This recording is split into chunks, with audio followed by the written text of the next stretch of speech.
I have so many questions about this Project X party, and I'm trying in my head to get it down to one, but I don't even know. Like, tell me about this Project X party. Was it instantly you knew it was going to happen? How long into the night before you knew this was going to take off? And just what was it like?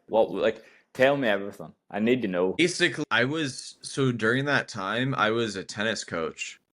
So I was teaching tennis lessons to pay for the parties. That's how this whole thing started. So, if you're a tennis instructor, like you could make like 20 to 50 bucks cash back then for teaching tennis lessons. And so that's how I was paying for all these things. And so the guy I was teaching tennis lessons to, he was like, I want to do a party at my house.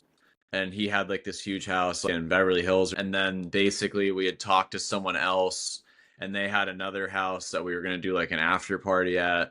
And it just turned into like mayhem. The one thing I'll say about house parties is they get momentum. Like people love house parties. It's a lot harder to rent a nightclub and like, book an artist and sell tickets and stuff. Like that doesn't have as much hype. Like people will go to house parties, especially like when I had Facebook event pages, everyone would click attend and it was easy for it to go viral. So it was just like a perfect concoction. And then the movie Project X came out like that night or that weekend or something. So we had called it Project X and it was just like hyped up. And so, yeah. And then, the whole, like, if you look online, like the cops came and it was kind of like a riot or something like that. And there was all this stuff. So it wasn't planned out. How did the crowd gather? Was it straight away they all turned up, or was it like, as you talked about the momentum, was there just like a point in the night where you like kind of looked around and went, this is an insane amount of people, didn't expect this?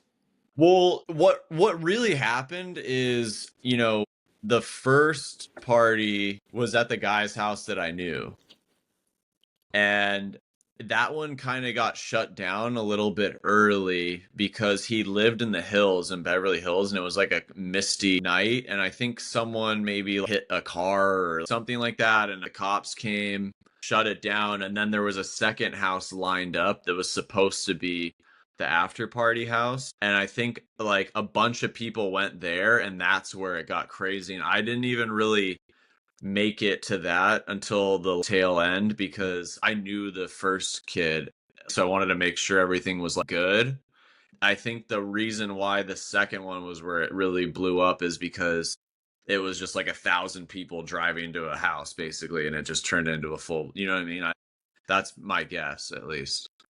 Are you worried when you turn up and see that amount of people? I mean, I wasn't happy about it. Like, that wasn't like the intention. I was so young though. You got to understand, I was like 19 or something like that. So like I didn't really like I wasn't thinking like that at the time. 19 here, I think you could kind of get your head around it because it's like the legal drinking age. But in America, 19's a babe. To throw a Project X house party at 19 is absolutely insane.